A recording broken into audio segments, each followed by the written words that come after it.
Welcome to the webinar. I hope that you are where you are. There is a chat box, so let that you're in and you're ready to start.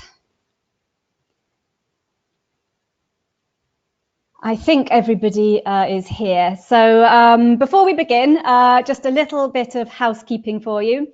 The webinar today will be recorded and you'll be sent a link via email this week for you to watch again in your own time if you wish. And you will also be sent a certificate of attendance and that will all be done this week. So don't panic it immediately after the webinar finishes.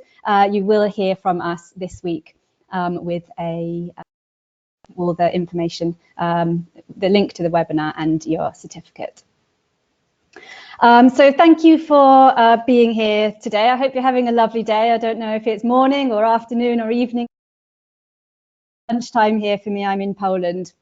And my name is Amanda and I'm a teacher and teacher trainer. And I'm really happy talking about video in the classroom, not because I'm a tech genius or a whiz kid, but because I think it's really relevant if you're teaching teenagers or in fact any age. And ever since I started teaching, my students have regularly, especially teenage students, if they could watch a video in their lessons. And I've always been very keen to listen to my students and respond to their interests, what they ask me to do. And as a new teacher, that meant I spent an awful lot of time, particularly when it came to video, searching for clips, preparing tasks and activities, figuring out how to use these things in lessons, and worrying as well about the technology that whether or not it was going to work in my actually quite stressful. There are some pretty convincing reasons to avoid technology and video in the classroom. There are all those tech issues, things that can go wrong, it can be time consuming, but there are also a lot of very convincing reasons to use video in the classroom. There's quite a lot of benefits to it. So I hope I will be able to share some of those benefits with you today. I want to show you just before we start what's coming up in this webinar. So here's the session menu. So to begin with, I want to talk about some possible issues. I'm then going to talk to you about the benefits, both for students and for teachers. There are plenty of them. I'm going to share with you my favorite ideas for video in the classroom, and I think it's really important. Teachers are so busy that they need to be low prep and easy to use and well integrated into lessons. So I'm going to share some ideas that are quite easy to use without spending hours and hours searching for clips, creating tasks. And then we'll have a little practice. So we'll put everything from the webinar together by looking at a video and thinking we can use. So we'll start by thinking about what some of the issues are. I'm sure you've had some of these issues before in your classroom. I certainly have. So teachers tend to be reluctant, or in my experience, teachers are often reluctant to use video. And here are some of the reasons they give me. Preparation can take a very long time, and this is certainly true of myself. As I said, when I started teaching, searching for perfect clips and creating tasks took a huge amount of my time. And that's quite off-putting. Teachers were so we don't have enough time to do everything as it is.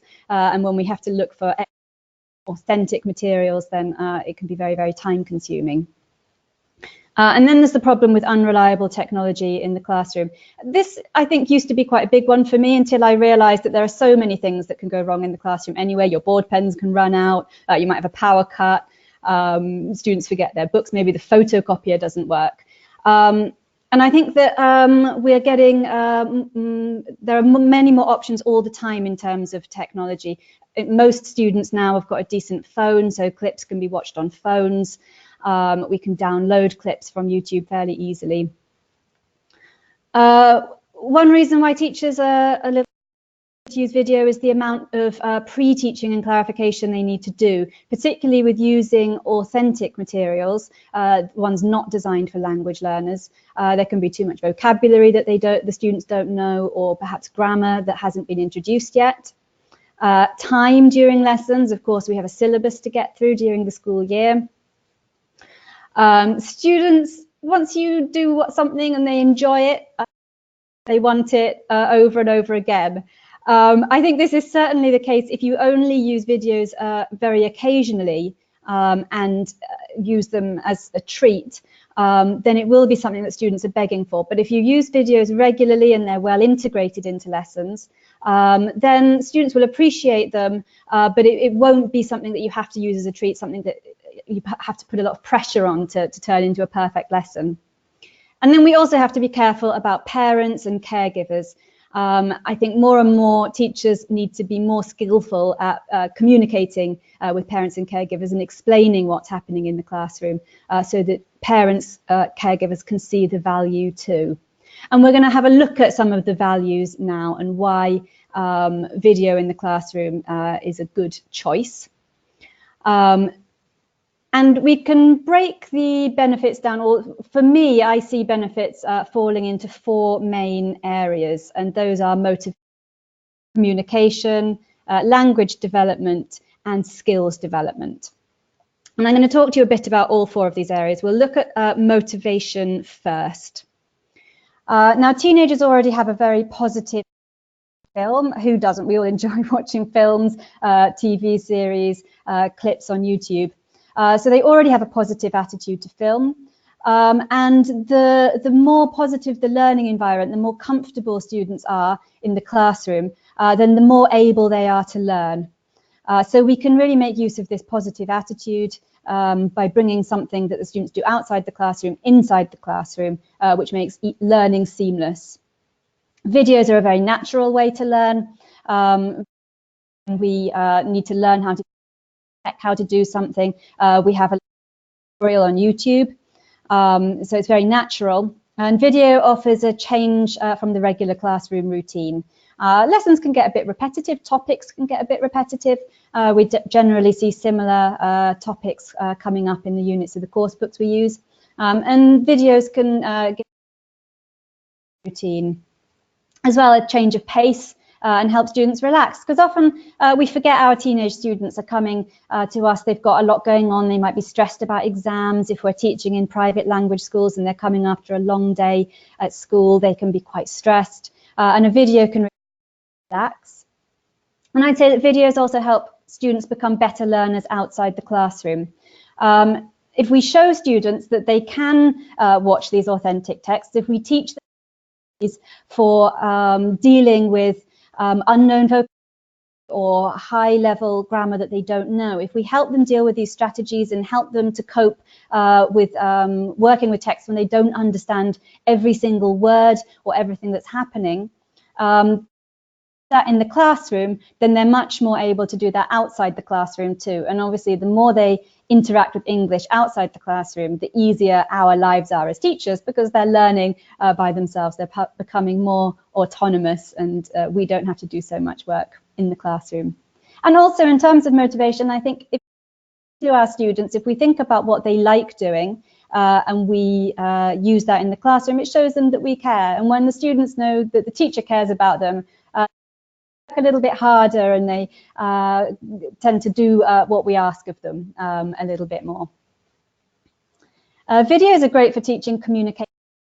Videos are full of all so important, such as gesture, facial expression, intonation. All these different non-verbal communication strategies also come across in video, or they come across better in video than they do in audio. We have natural models for students to copy in their own speaking tasks, and they're usually a great starting point for further communicative practice. So if the students have watched, for example, someone complaining about something in a video, then that is a very good starting point for their own role plays, where they're perhaps doing the same and bringing all these non-verbal communication skills in as well. Videos are great for language development. They make language very meaningful to students. Because they're not only listening, but they've got visual clues. They can see what's going on as well as hearing or reacting to a structure that we've written on the board. And videos tend to be a bit more memorable than if we write new language on the board and present it. Actually, watching a video is much more memorable. There's a very strong context. So there's a ready-made context, whereas when we present grammar at the board, then we have to work quite hard to build a context up around it.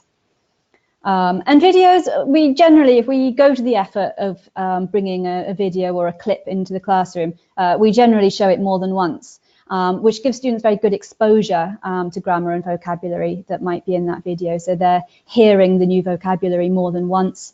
The same with the grammar. So there's more repetition when we write something on the board. We can get students to focus on it, but there is less of an element of repetition when you're introducing it. And finally, videos are very good for skills development, particularly for listening practice. Using a video is no different to using an audio, but we can also use video to develop all 4 skills. As I said, video is a great starting point for further communicative practice. So for speaking, it might lead into written project work, reading, if we have subtitles, and then, of course, listening. And videos are great for developing content knowledge, not only language. We can teach students something about the world, which we know is important. You know, we don't only teach language when we teach a language. We have to find interesting topics to engage the students, and video is a great way to bring interesting topics into the classroom. The same with cultures. And video is a great way to teach values and 21st century skills as well. If we ask students to watch a video, we might ask them to put themselves in the shoes of the person in the video, so teaching them empathy. We might ask to solve problems, think creatively, so how could they reimagine the ending. So there are plenty of 21st century skills as well we can bring into the classroom, and I'll be talking about that with a video that we're going to look at in this webinar. Okay, so I want to move into now talking about giving you some practical ideas for the classroom.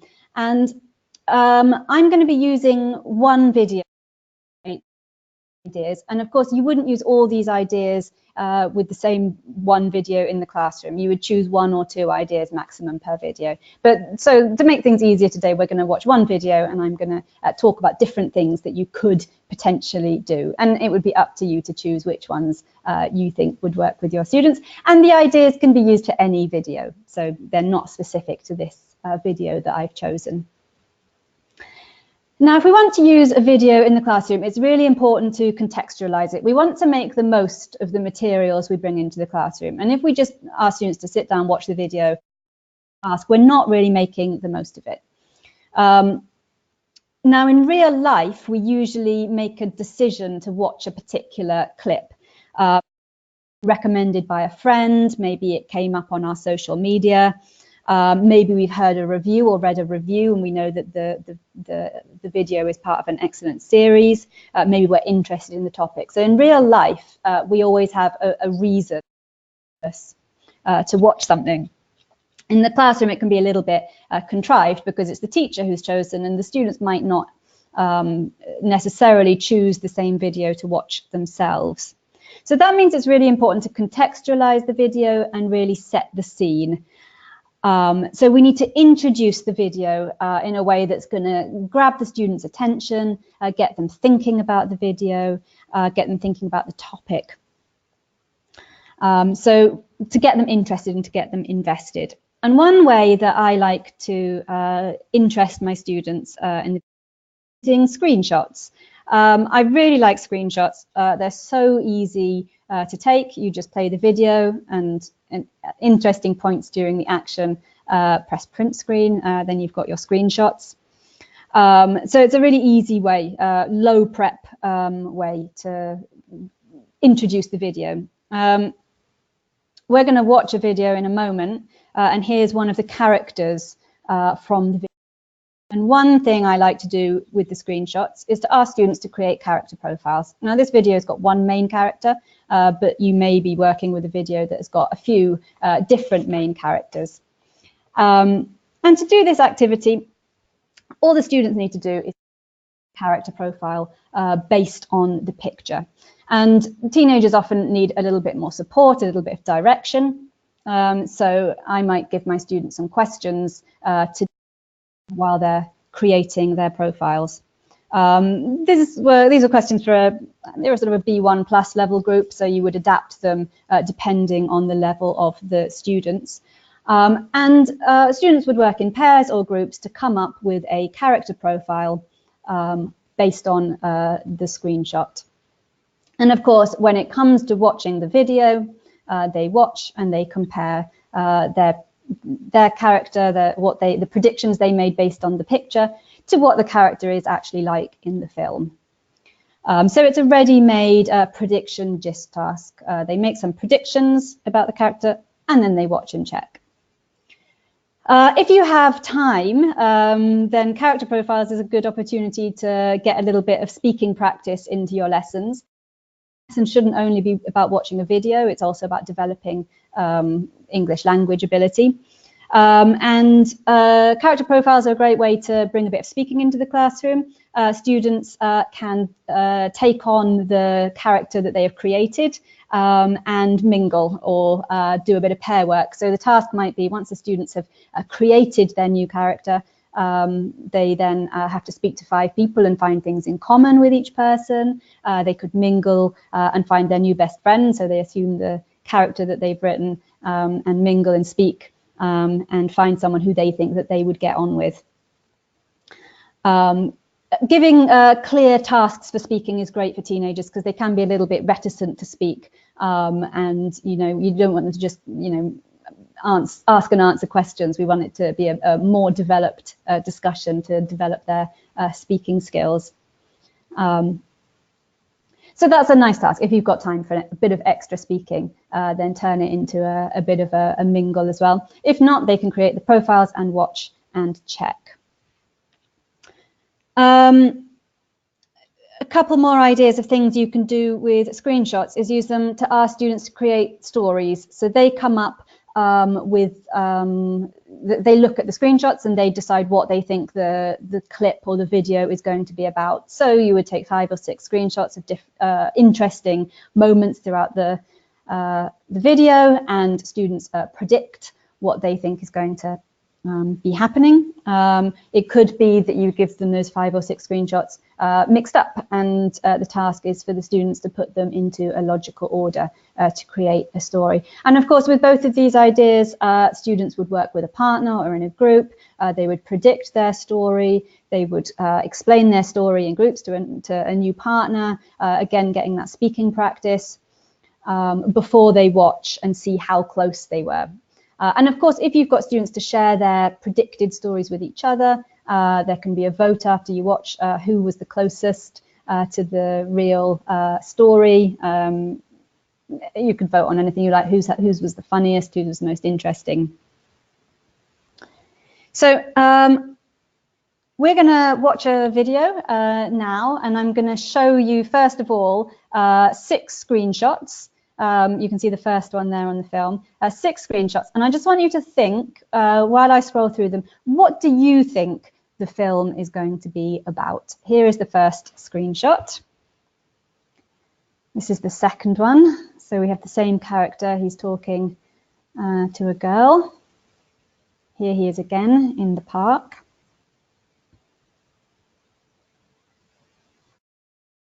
And again, talking to someone on the street, doing some work. And this is the last screenshot I selected. And for students, I created a handout that had the 6 screenshots on. We'll watch in a moment. I wonder how close you are to the real story of the video. Now, I used this video with my young teenage students quite recently. And here are some of the ideas that they came up with based on those screenshots. So this was the first one. Story is about a man called Jack. He moved to a new city and doesn't have any friends. He tries to make friends everywhere he goes, but no one wants to listen to him. He's very sad. So that was a sad story that they were predicting. This is another group. The man looks nice, but he is really a bad person. Job. He makes money by tricking people. He looks like he will help them, but then he steals their money or their possessions. People trust him because he looks friendly. So two quite different interpretations from the screenshots there. We're going to watch the first part of the video now, and you can compare your ideas to what actually is happening in this video. Okay, so here's the first part. We're not going to watch it all yet. We're going to break it down, but here is the first part of the video.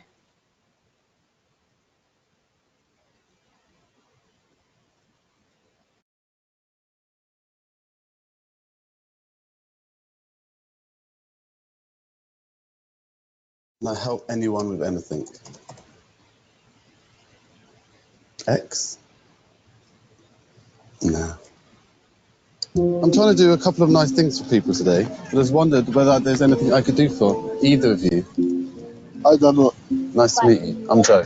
Hello, Hey. Joe. Hey. I'm to be kind to as many people as I can be. What do you think about that? Yeah, that sounds nice. Such a unusual request. We can only see. Okay, so I am keeping an eye on the chat. I think some of you came up. You had the right idea there. So he wants to do something good for people. So well done. That was well predicted. So a nice prediction task. I think that you want to look for prediction tasks for videos that are low prep, that are very easy to set up, like this one. A few pictures and students can predict the story. Some other prediction ideas that I've used recently is give students the title from the story and they predict it based on the title. So quite open there. So if the video has got a really interesting title, then that's a good one to go with. If it's got a very generic title, then probably quite difficult. You might want to give students some lines from the video. So 5 or 6 interesting lines from the video. So take them out, give them on a handout, and students predict what they think is going to happen. You might give a character description to the students. So, for example, you might describe, based on your own knowledge of the video, because as teachers we will have watched it before the lesson, describe a character. So focusing on not only on what they look like, but on their personality, their likes, their dislikes, what they are like, and the students have to draw a picture of them based on this, and then they watch and compare their ideas. So a bit like the character profile, but based on a description by the teacher. And then, of course, as with any listening comprehension task, we can just give some general questions. So, you know, who is in the video, what's it about? So very general gist style questions.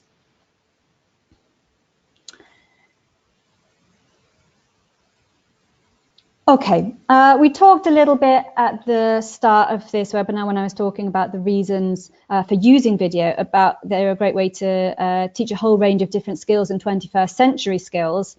And this video is all about kindness and helping people and empathy, which I think is a really good message for our students. I think it's something that, you know, sometimes is taken for granted, but actually putting yourself into someone else's shoes is a real essential skill that our students need for life in the 21st century.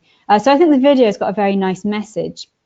But on the other hand, if this guy came up to me personally in the streets and said, oh, well, I want to do something kind, I want to help you, I'd be pretty suspicious. I'd think he was a little bit crazy, and I probably, I don't think I would be that willing to accept his help. And this is what makes something a good story as well, because we don't know what's going to happen. So we've got a little bit of a cliffhanger here. Are people going to accept his help, or are people going to run a mile? So a nice activity when you have some sort of a cliffhanger or something where you don't know the action is going to go is an activity called What Happens Next. I asked my students to predict what they thought happens next in this video. So we watched the first section. And then I asked them what happens next, and they came up with a range. Most of them felt that nobody would want his help. They thought that people might think he's crazy and try to get away. So a whole range of different ideas that they came up with. So we're going to watch the next part of the video. Think about what you think is going to happen next, and we will watch and check.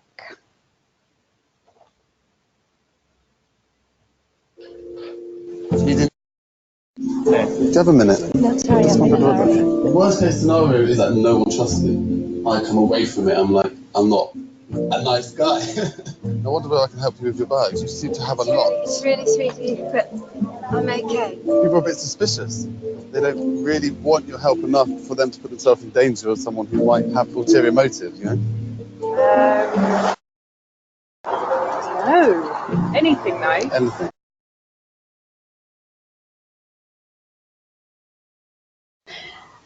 Okay, so we can see from the next part of the video, it's sort of a mixed response. People are quite positive quite positive to his idea, but they are not necessarily sure in terms of asking him for help. And obviously, with this activity of what happens next, you would show the whole video and pause at interesting moments for students to keep predicting what happens next. And we're not going to do that today with the whole video because I want to demonstrate some different activities for you. But with what happens next, you would show the whole clip, but pausing from time to time when something interesting or an interesting moment in the action. So you might ask students 4 or 5 times during a 2 or 3 minute clip to predict what happens next. And of course, this would be a pair work activity or a group work activity. So you stop the video, students discuss their ideas, collect some feedback, and then watch the next part of the clip to see what actually happens, if they were correct or not, and who was the closest. As well as what happens next, we can ask students to predict what's the next line.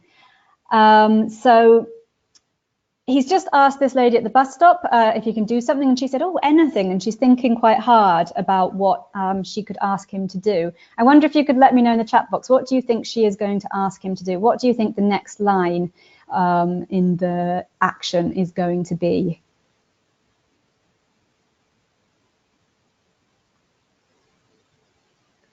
If you have any ideas, let me know in the chat. In the meantime, I will share some of the things that my students came up with. So they thought maybe she'd ask him to carry bags for her. Maybe he could take her sister on a date, tidy up the streets. The students seem to think that people would be more likely to ask him to do something to help sort of the environment or the world in general rather than hers. Oh, some nice ideas there. Treat her to some tea. Yeah, that's a bit like the second one, rather than sister on a date. That sounds a bit like a date. To pay the ticket to carry bags. Okay, so let's watch the next part of the video and see what she asks him to do. Oh, anything, though. Anything. Pay for the next person's bus fare. It's the first time I've ever done this. Really? Yes. I'm just paying for her bus. So actually we had an answer there from someone to pay the ticket on the bus. So well done. Either very good guessing or maybe you've seen the video before. It's quite a popular one on YouTube. So yes, she asks him to pay for the next person's bus, which is quite a good idea. It's something kind for someone, but not for herself, just in case he's crazy. So yes, we can ask students to predict what happens next in the action. We can ask them to predict what is the next line. And again, while watching the video, pause opportune moments, interesting moments where students can predict what the next line is going to be. And again, it's a pair work, a group work, plenty of speaking as they share their ideas and communicate with each other to decide and discuss what the next line in the action is going to be. And of course, we don't always want to treat video in the same way. So each time we use a video, we want to use different tasks. So as an alternative, just like we would do with a listening comprehension, we would have gist task and then a more detailed task. We can ask comprehension questions. And we're going to watch the final part of the video now. And here are some comprehension questions for you to think about while we watch it. So what are the other things that Joe does, kind things, in the final part of the video? How did the people feel? And one for you to think about his project. So we'll watch the final part of the video now. Have a think. It's called altruism, and you're doing something that will make you feel good. You got a ball boy now? I'm building a structure if you want to help, but I think it will take a while. No, I'm down. Are you rich? Why'd you ask that? Because you want to help people, but you need money. Well, I don't have money, but I've got time. You want one now? You're lying, you never would. You know, it's easy to help people and have a conversation with people, but we haven't figured out yet how to go deeper, it seems. It's one of my really good friends' birthdays next week, and I can't make it. You have to make some effort with people's birthdays. If no one makes an effort with your birthday, it's kind of sad, isn't it? Oh my god, hello! That is really kind of you. This project, it's about kind of small things that you can do to make an impact. So you're the first person I know who I've done something nice for. People go through hard times, it takes themselves out there that make a real difference. I just want to do one nice thing for one person today, and that's what I want to do. I guarantee you've just done that. Thank you. That's very nice to hear, man. Appreciate that. Bless. We've actually gone back into each other's lives more, right? And I think that's why you were on my mind. We are closer to each other than we've ever have been. I feel I'm sorry. I just feel really moved. You know, we can't say what is meaningful or not, because the small thing is meaningful, because it can have that butterfly effect.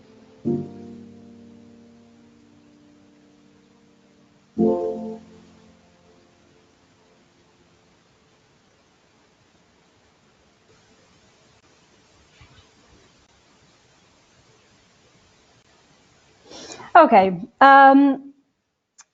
So he does. I won't go through everything. I'm sure you've got all the answers. But he actually manages to do plenty of kind things. In the end, he's a ball boy. He's a goalie. He's building some sort of structure. He's giving away newspapers. He makes a birthday cake. And I think overall it's overwhelmingly positive. Like the lady at the end said she was moved, and people were very impressed. I think. And yeah, that's a video from kindness.org, so you can find it very easily online.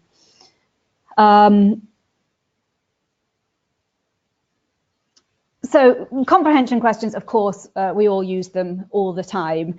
I want to share a couple more ideas of things that you can get your students to do while they are watching videos. An activity that works quite well is script writers. So students watch the action with the sound off, and they create their own dialogues based on what they can see on the screen. Now that might work better for a more dramatic video, maybe with, you know, this video is sort of more documentary style in a way, but something that is more of a drama.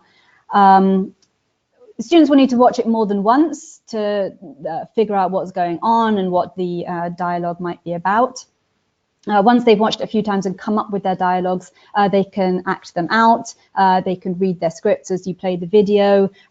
Groups can vote for the best one. And then finally, students watch the video and see what was actually going on. So that's a way of bringing a video into the classroom, but actually getting the students to do all the work. They're not really passively watching the video. They are doing hard work themselves. Another activity is get into character. So say you've got a video and there are 3 people in the action, you'd put students into a group of 3, assign 1 character to each of them, and they watch and they try and remember what their character says. Maybe they can make notes, but they certainly shouldn't be writing everything down. And then they can watch it a couple of times, and then working together, they have to reconstruct the dialogue. They can role play it while the video plays with the sound down, or they could act it out to another group. Again, getting them to do the hard work, really good for practicing pronunciation, fluency, speaking up to speed. If you're trying to speak along to a video with the sound turned down, it's actually really challenging. I try it because it's hard. You can play with the audio only, so students listen to the audio only, they can't see it, and they have discussion questions such as these. What do they look like? What's the relationship? Where is it? What type of video is it? Or picture only, so similar, but they watch without the audio, and again, similar discussion questions. So we want to vary the sorts of tasks we give students while they're watching videos, but they always need some sort of task. We never want to show a video without giving a task. We need to set it before they watch so they're busy doing something while they watch. And if it's a short clip, then watching it 2-3 times while they do the task is perfect. Let's think for a moment about the general procedure for using video in the classroom. And actually using video is no different to doing a listening activity. So we need to set the context. These prediction tasks that we were talking about earlier are perfect because they're low prep. You just want students to start thinking about what they think they're going to see, and then they see it and they compare. We always want to show a video at least 2 times. Probably you've spent a bit of effort deciding what video to watch. You've had to watch it beforehand. Maybe you've adapted the task. So they should get the most out of it, and that usually means 2 times watching it. The same as for listening or reading skills, comprehension. And depending on the level of the students, you may need to do some teaching, and that might be pre-teaching before they watch or post-teaching after they watch. And again, you need to think about if it is necessary. The video that we just watched, I think it's very clear what the meaning is. Someone wrote, oh, it's small things. Someone wrote in the chat, small things with great love. It's clear what he is trying to do, even if we don't understand every word. So it depends what task you're setting. You need to think about how much of that vocabulary you need to teach. Now, here was some vocabulary that I taught to a higher level group because it was useful for them and it was interesting for them. But not understanding these words wouldn't impede meaning. So if it's a lower level group, you can still use this video as long as the students know that they shouldn't panic about all the words that they don't know, because they can understand the meaning of the video without understanding the meaning of every single word in this list. And then, of course, some sort of follow-up task. Again, if we're going to the effort of bringing a video into the classroom, we want to make the most of it, and we want to use it as much as possible. So a follow-up task is really helpful. So here are some follow-up tasks. Obviously a personal response task. So a big one, what would you say? Let me know in the chat box, I'd be really interested. What would you say if Joe offered to help you? And I think that once you've watched the video, something simple that is usually ready to share their ideas. Once they've watched a video, they usually want to talk about it. It's the same with, this is a viral video. Any viral video, students want to talk about and share and give their opinion. So a personal response follow-up task always to the video. What did you think about it, or did you like it? Another follow-up task is to ask students to come up with alternative endings. So students can write their own alternative ending to the story. Again, with dramatic videos, this works quite well. You might ask the video into a romance, turn it into a tragedy, turn it into a comedy. So come up with a new ending to the story. Newspaper reporters is an activity I like. So after students have watched the video, they write up a newspaper article reporting the events from the story. And I did it with this video and it worked quite well. They wrote it up newspaper style. Rather than writing, it could be a broadcast. So they make a presentation on the action. Again, works with dramatic stories as well. I had students who'd watched a Romeo and Juliet story, and then they turned that into newspaper articles afterwards, which worked really well. And these ideas are pretty generic. You could use them with any video. I did use this video, Can I Help You With Anything, recently with my students, and we followed it up with some project work. we talked quite a lot about kindness, and we came up with the idea of a kindness corner. So we designated an area of the classroom where students wrote on post-it notes kind things that they could do or that they should remember to do. And if they did something from the kindness corner, then they kept a record of it, and we discussed it at the end of the week, and they added to it. And it was helping them to make a conscious decision to remember to do something kind. Another I've done with students related to the theme of kindness and helping others relates to the United Nations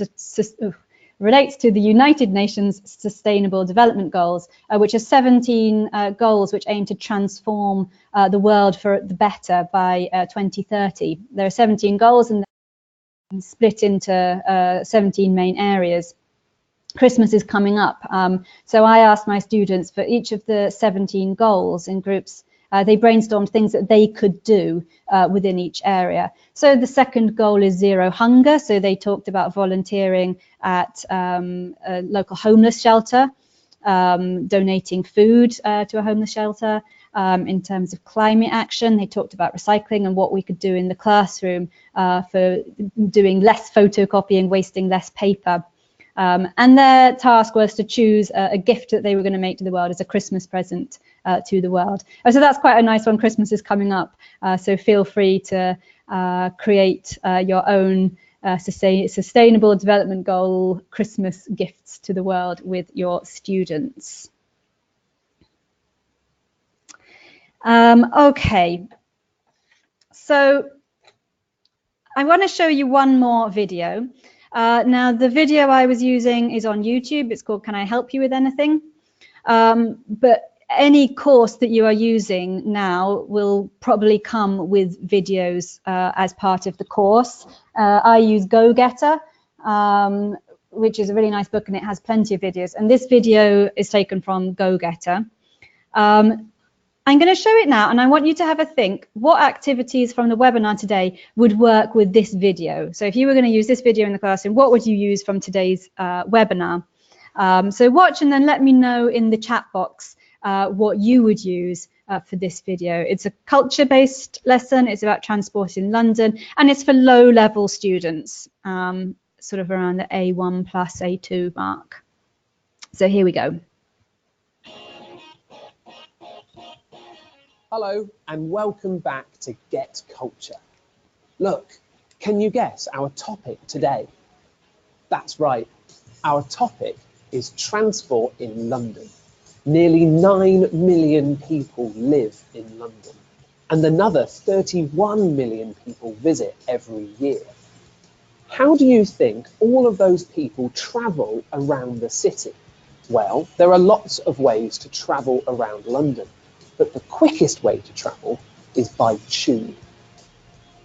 The tube, or the London Underground, is a network of underground trains.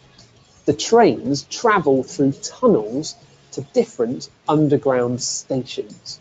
When the London Underground first opened, there were only 7 stations. Today, there are 270 stations. London is famous for its red double-decker buses. You can sit at the top or at the bottom of the bus. You can also ride an open-top bus. It's great for seeing the city. Don't forget your umbrella. It often rains in London. Let's find out about some other ways to travel around London. You can take a taxi or go on a river tour, river bus. Some people take a river bus to work. This bike is called a Boris bike. You can find Boris bikes at special stations all over London. They're a cheap and easy way to see the city. There are lots of other exciting ways to travel around London. You can go for a ride on a bicycle rickshaw, or ride a cable car across the river. That looks fun. Now, can you answer this question? Do you remember another name for the London Underground? Is it A, the tube, B, the cab, C, the metro? And the answer, tube. Bye for now. Okay, so nice bit of London for you there if you didn't know any of that already. Let me know in the chat box then, what do you think would work nicely with that video from the activities today? Well, thank you. I'm not managing to keep up with all your messages, but thank you. Someone said thank you for the activities. My pleasure. I hope they with you in your classroom. Okay, so some nice comments coming in about activating prior knowledge. The most popular ways of transportation around the world. Exactly. So that's bringing different cultures in as well. So different ways of transport around the world, which is very nice. Someone else saying, I would ask to watch the video with the sound off only for a few seconds to see what it's about. Perfect. So introducing it by sound off for a few seconds. Eliciting vocabulary from the action. Perfect. So seeing what vocabulary they know so that we don't end up teaching stuff that they already know. Picture only, what happens next. I think picture only and what happens next works really well, even with the sound up, because actually the presenter poses quite a lot of questions throughout that video. So it's a good moment to stop when he says things such as like, oh, how do people travel in London? Okay, stop the video, discussion, feedback. Screenshot of passengers to imagine where they're going is a very nice creative one. So I really like those prediction ideas. I think script writers works quite well. So I cut out the sound for the section about each form of transport. I had to come up with less voiceover to talk about the type of transport. So there was a group working on the tube, a group working on the riverboat, on the black cab. So they had to come with the voiceover bit about that particular form of transport. And then we played the video and groups presented their part of the script. But yes, plenty of opportune moments there to stop and ask what's the next line or what happens next as he talks about each different type of transport and poses different questions. And as a nice follow-up, why not ask students to record a segment on travel in their own cities? So we want to personalize lessons. It's not only about, oh, this is what happens in London, but actually we need to like compare that to what happens at home, what are the differences. So we need to remember we're always using the home culture as well as the foreign culture in the classroom. So plenty of things that would work well, I think, with that video. A few final tips then, just to sum up. So video lessons are exactly the same as reading and listening lessons. We want to integrate as much speaking as we can, teaching grammar and vocabulary as well. So it's no different to a reading or listening skills lesson. The best videos, I think, are around 2 or 3 minutes long. You don't want to be watching whole episodes. That's when parents might get a little bit upset because they think, well, my child can watch videos at home. So stick to shorter videos or just a section of a longer video. And I think use video regularly, because if we make video into like a treat or the main event or an unusual event, we're not getting all those benefits of that we talked about at the start of the lesson, and it becomes stressful for us. It means we have to find the perfect clip, and it puts pressure on us. Whereas if we do it all the time, so like, oh, it's nice, I like watching videos, but it's not, you know, it's not like the end of year party. The video can be related to the syllabus in terms of the content, so maybe it's the subject that is related, or maybe there's really good examples of a particular structure in there. So there should be some connection with the syllabus. We don't want to just bring in a video that's got nothing to do with anything. And I would definitely say I've made this mistake in the past, spending hours searching for clips. Use the videos that come with the course. So as I said, there's loads of videos in that. I think there's about 4 with each unit. Use those. teachers often say to me, oh, I can't use viral videos, the students will have already seen them. Actually use that to your benefit. Viral videos are viral for a reason. People are happy to watch them over and over again. And if the students have already seen it and they already know what it's about and they already like it, then that's great. That will help you in the classroom to build on it even more. And ask students what they watch. You know, it's hard to predict what students are into. They've all got favorite YouTubers that we've never heard of, favorite channels. So ask the students and they can tell you in what direction to, where to look for interesting videos. They can even bring them themselves. This is a great video, can we use it in the classroom? So remember, the students are a resource, and the more we personalize lessons, the more effective our teaching is.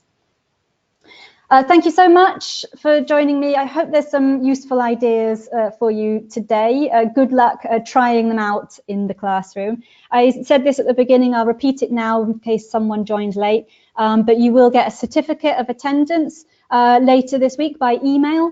But by the end of the week, you should have that. And you'll also get a link to this webinar. So if you need to remind yourself what some of the ideas were, you can either watch it again or have a look at those slides where I've described the different activities. So you will get the certificate and you will get a link to the recording. If you have any questions, then you can write them to me now in the chat box and I will try and answer them. If you don't have any questions, thank you so much for joining and have a lovely day. Happy teaching if you're off to teach this afternoon. Thanks.